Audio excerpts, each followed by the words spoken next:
रंगबाज एक और सीज़न के साथ वापसी कर रहा है। ये ज़ी5 के शानदार गैंगस्टर ड्रामा का तीसरा सीज़न है। इससे पहले दो अलग-अलग पर्सनैलिटीज़ पर आधारित 2 सीज़न बन चुके हैं, जो बेहद सफल रहे थे।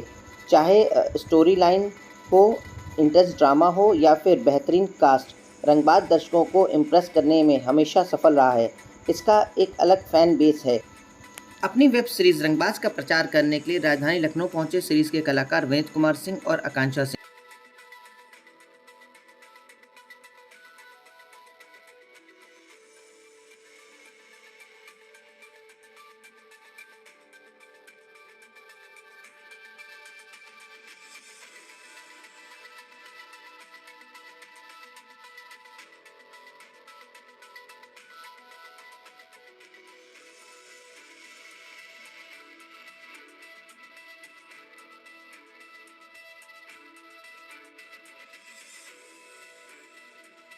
अच्छा साहिब, ये एक मिडिल क्लास फैमिली से साहिब की जर्नी की शुरुआत होती है और साहिब की जिद ये है कि मैं किसी की जी हजूरी करके नहीं जीऊंगा, मैं दब के नहीं रहूंगा, जिसकी वजह से क्लैशेस होते हैं और फिर कैसे अपराध की दुनिया में पैर पड़ता है और उसमें कैसे साहिब आगे बढ़ना शुरू होता है।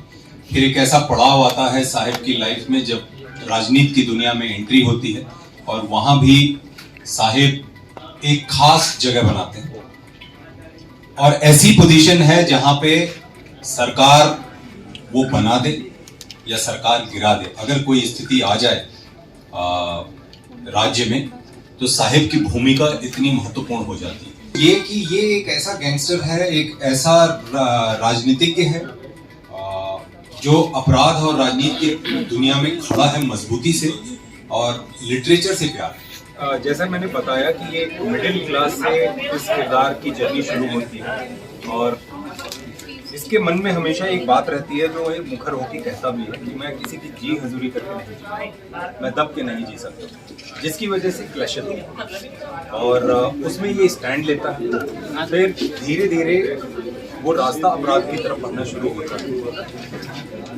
शुरुआत किसी छोटी मोटी चीज से होती है, बाद में एक ऐसी स्थिति आती है जब इसे लगता है कि राजनीति की दुनिया में कदम रखना चाहिए और राजनीति की सीढ़ियां चढ़ना शुरू होता है और ये किरदार एक ऐसे मुकाम को हासिल करता है जहां पे सरकार बना भी सकता है, सरकार गिरा भी सकता है अगर राज्य में कोई विशेष परिस्थिति पैदा हो जाए तो ये किरदार इस तरीके का है। बाकी इस किरदार के व्यक्तिगत शौक में इसे साहित्य पढ़ना अच्छा लगता है। हारून शाह अली बेग मेरे किरदार का नाम है। इसे संगीत सुनना अच्छा लगता है। सना का जो किरदार है, आकांक्षा ने जो किया है, इनके किरदार से बेइंतहा मोहब्बत करता है और चाहता है कि शादी करें और इनके साथ जीवन बिताएं।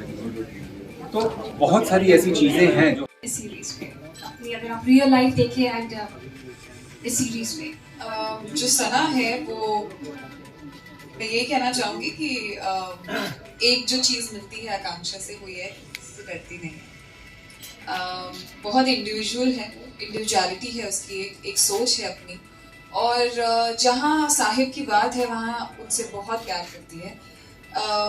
एक अपर मिडिल क्लास फैमिली से है ये और इनके जो फादर हैं वो लॉयर हैं, तो आप सोच सकते हैं कि जिस माहौल में वो पली बड़ी हैं और जिनसे उन्हें प्यार हुआ है वो कितना ड्रास्टिक है। तो जो सिमिलैरिटीज मैं बोलूँगी वो यही है कि वो डरती नहीं है और जो बोलना होता है वो बोलती है। साहिब से पूरी दुनिया डरती है पर ये साहिब से भी नहीं डरती है और उनका एक तरह से आईना है। सो आई थिंक सच का साथ नहीं छोड़ती है, जो सही है जो गलत है वो बोलती है और ये सिमिलैरिटी मैं बोल सकती हूँ कि मैं अभी डरती नहीं हूँ।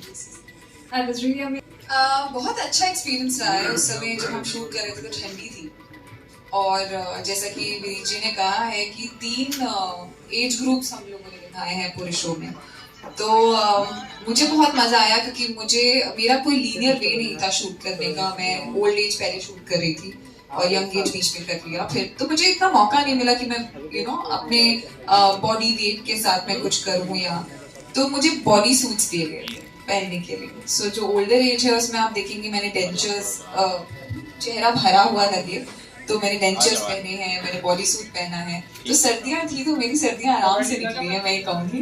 पर लखनऊ की जहाँ तक बात है, मेरा पहला शूटिंग का एक्सपीरियंस था यहाँ पे और काम करके बहुत मजा आया। खाना जैसा बोला वैसा हम क्रेव करते हैं। हम जब बॉम्बे में होते हैं तो एक अलग तरह की कुजीन होती है, पर आप जब नॉर्थ की बात करते हैं तो स्वाद ही कुछ अलग होता है। तो आई थिंक मुझे बहुत मजा आया यहाँ का खाना खा के और लोगों से मिलकर, और शूटिंग जो है वो बहुत स्मूथ रही, बहुत अच्छे से हुई, और दोबारा मौका मिलेगा तो बिल्कुल आना चाहूँगी। Thank you so much.